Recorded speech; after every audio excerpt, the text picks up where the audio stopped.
Justiça e Você está no ar.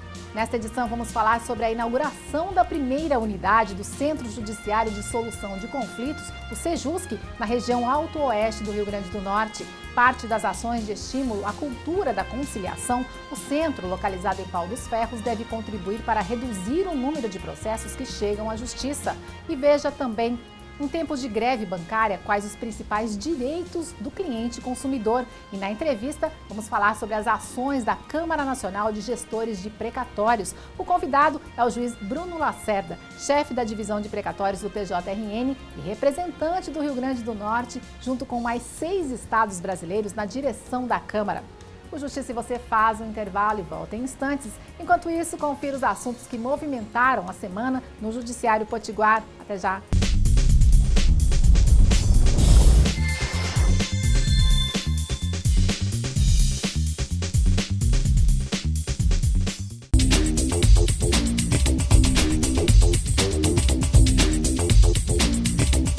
O Estado do Rio Grande do Norte deve realizar a imediata nomeação dos aprovados para o cargo de procurador do Estado de terceira classe. Essa foi a decisão final do Pleno do Tribunal de Justiça Potiguar. O processo foi relatado pelo desembargador Glauber Rego, o qual, no documento, o magistrado também definiu que fosse assegurada a ordem de classificação final do certame.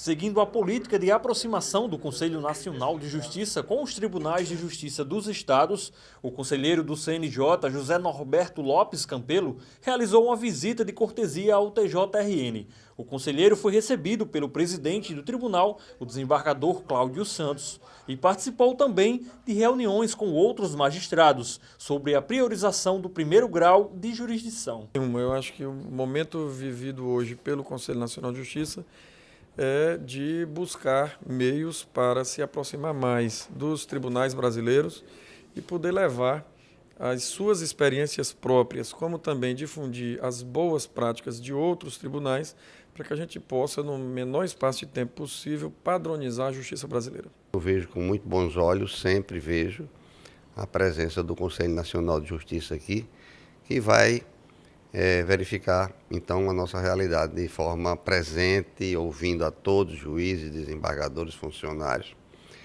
e para que nós possamos, inclusive, aprimorar ainda mais nossos trabalhos.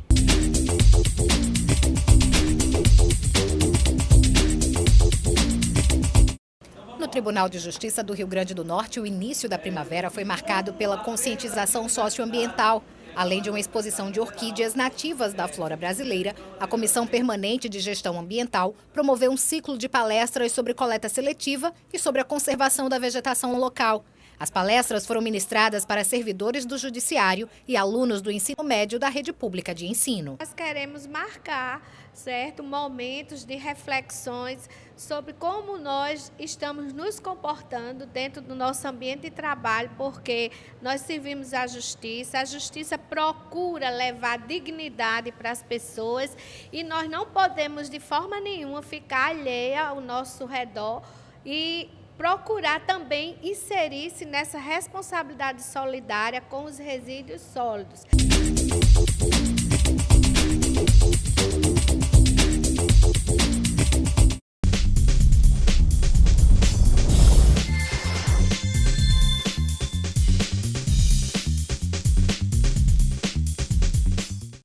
A região Alto-Oeste do Rio Grande do Norte agora conta com uma unidade judiciária especializada em conciliação. O Centro Judiciário de Solução de Conflitos, inaugurado em Pau dos Ferros, chega com a missão de oferecer à população uma forma mais eficiente de resolver questões e, de quebra, reduzir o volume de processos que dão entrada nas varas judiciais da região.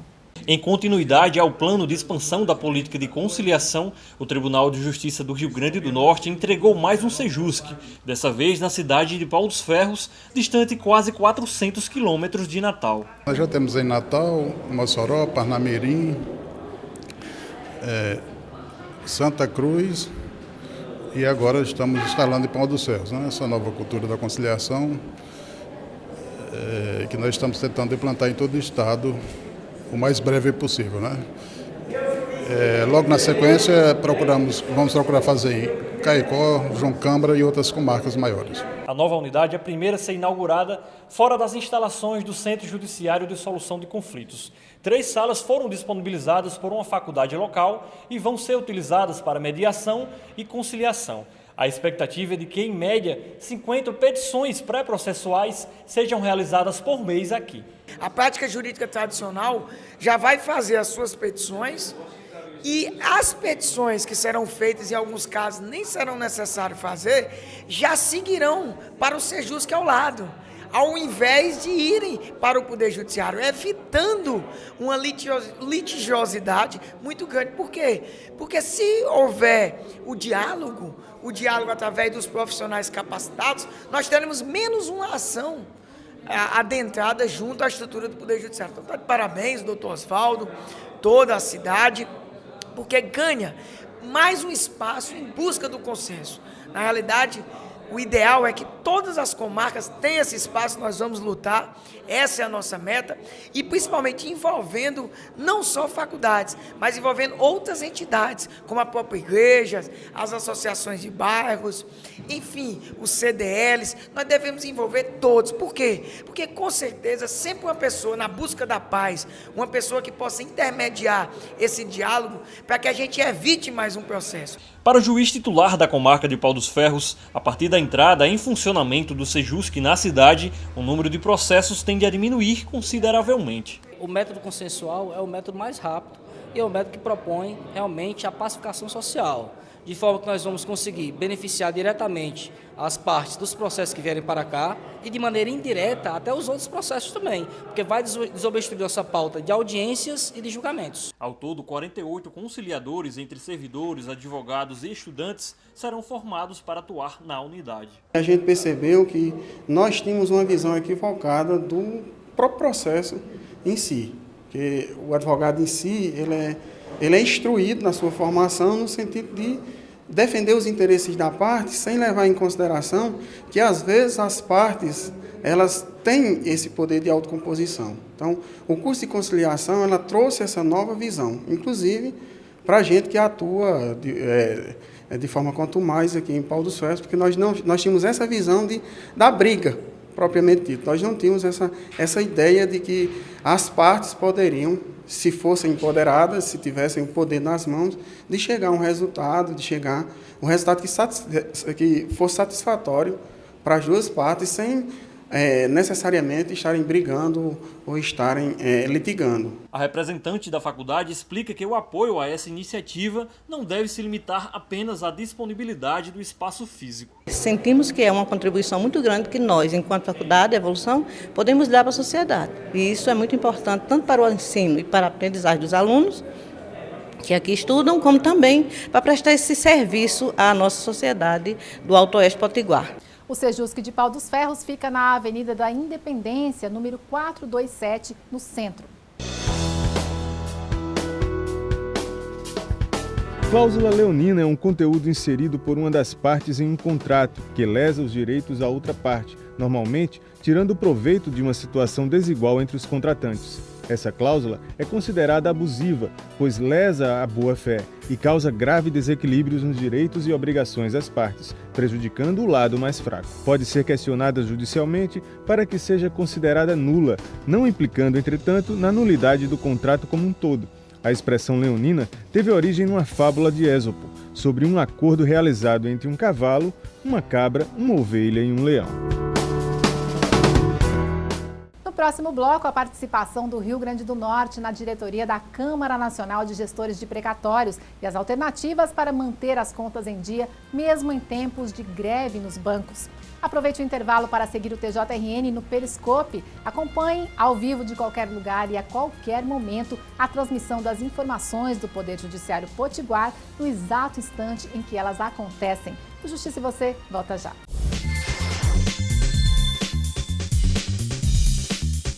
Setembro é a data base para o reajuste salarial dos bancários e a greve nesse período do ano já virou tradição no país. Mas em meio à queda de braço entre bancos e trabalhadores, existem os usuários dos serviços. Confira na próxima reportagem quais os direitos dos clientes durante a paralisação.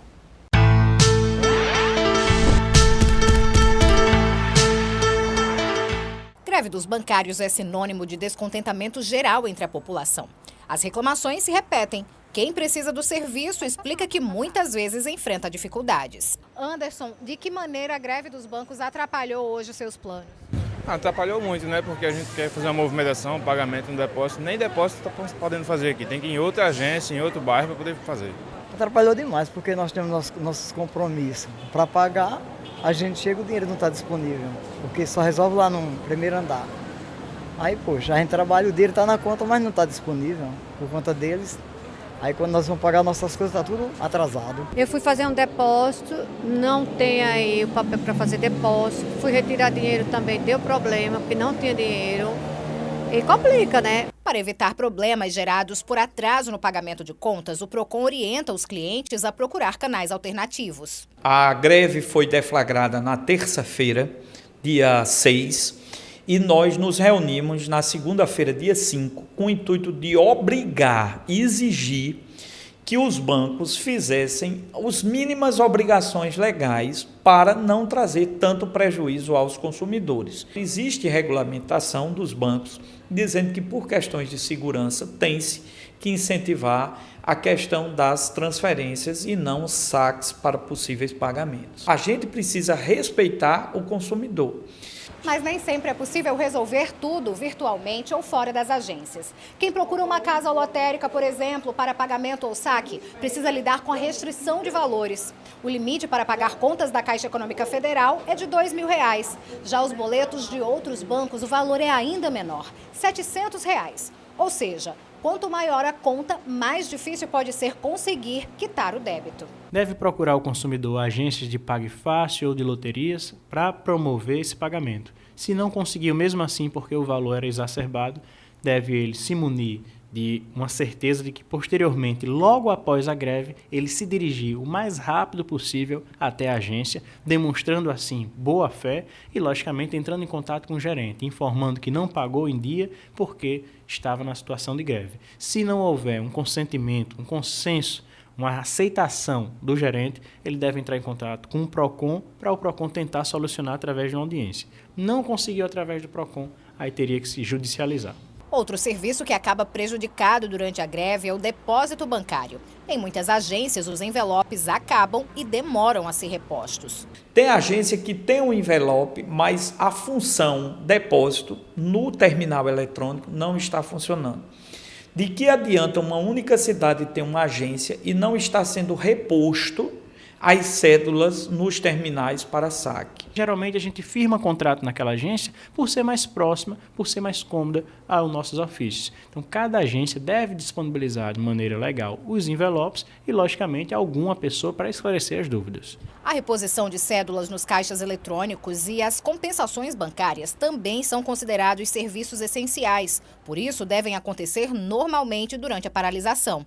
Qualquer irregularidade nas agências pode ser imediatamente denunciada ao PROCON. Nós temos 13 unidades espalhadas pelo interior do estado e nós temos 2 PROCONs aqui para abertura de processos e denúncias. Um no Shopping Via Direta, na Zona Sul, um no Shopping Estação, na Zona Norte. E ele deve abrir um procedimento para que ele fique protegido, para no primeiro dia subsequente ao retorno dos bancos, ele possa pagar essa fatura com a ajuda do PROCON, sem os juros e sem a multa.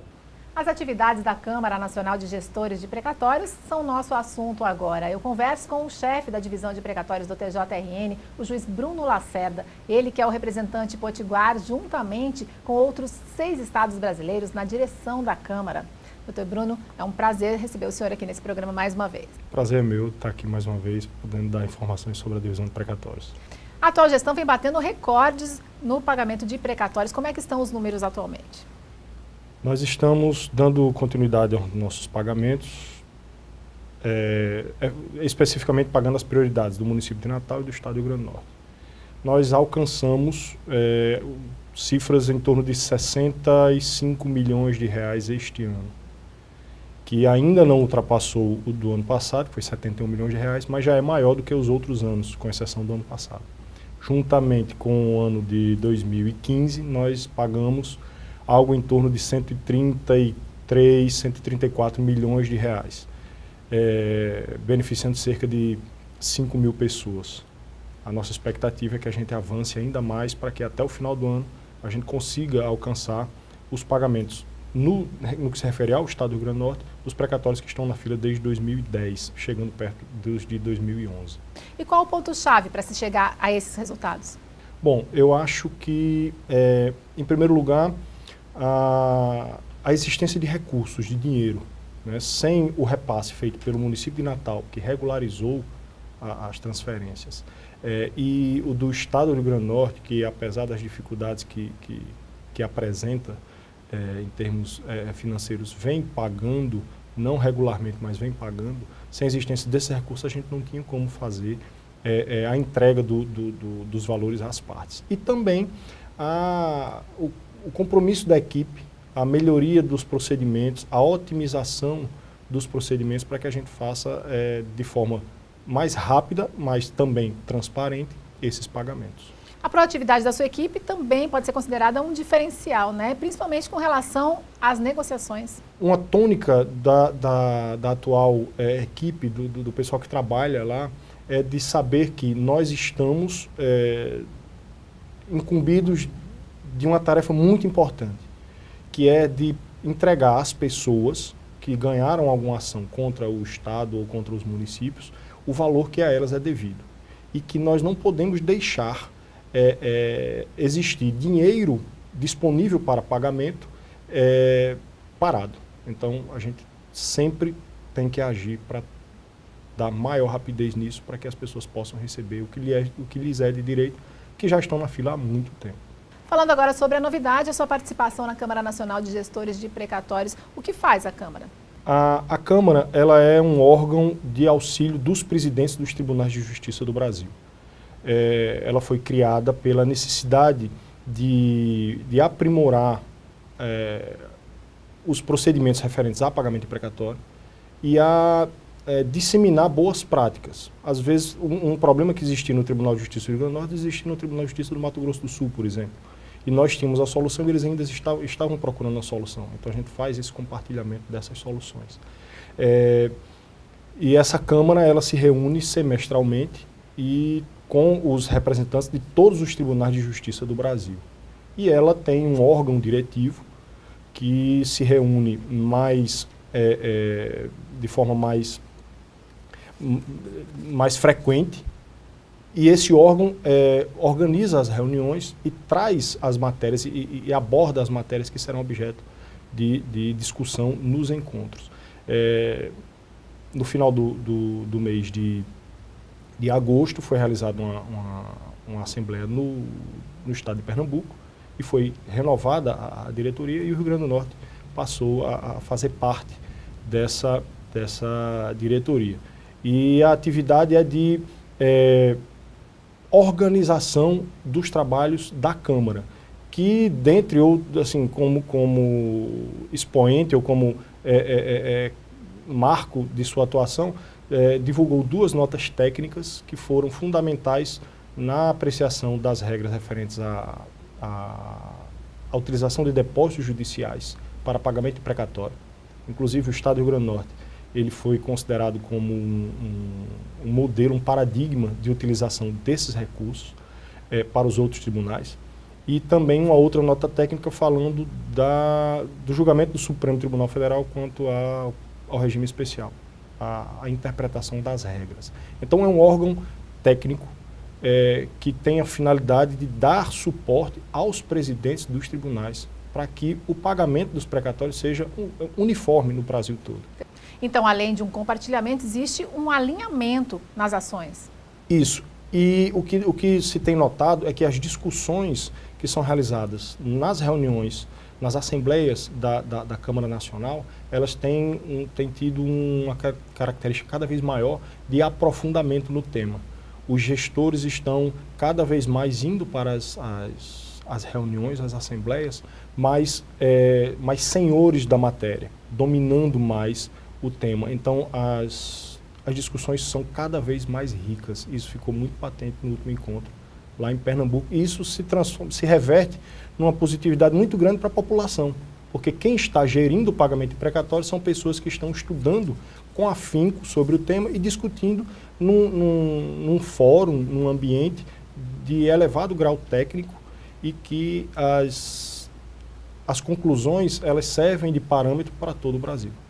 Ok, nós aqui muito felizes de poder mostrar esse trabalho tão bem sucedido, né? Parabéns. Muito obrigado, eu fico honrado de poder contribuir e de elevar o nome do Tribunal de Justiça do Rio Grande do Norte, elevar o nome do nosso Estado perante todo o Poder Judiciário brasileiro. Obrigada pela sua presença novamente aqui no programa. Eu que agradeço. E o Justiça e Você volta na próxima semana, mas continuamos juntos, conectados pelas redes sociais e pelo site do TJRN. No site você encontra, além das edições anteriores do nosso programa, um vasto conteúdo informativo, documentários, boletins e as últimas notícias.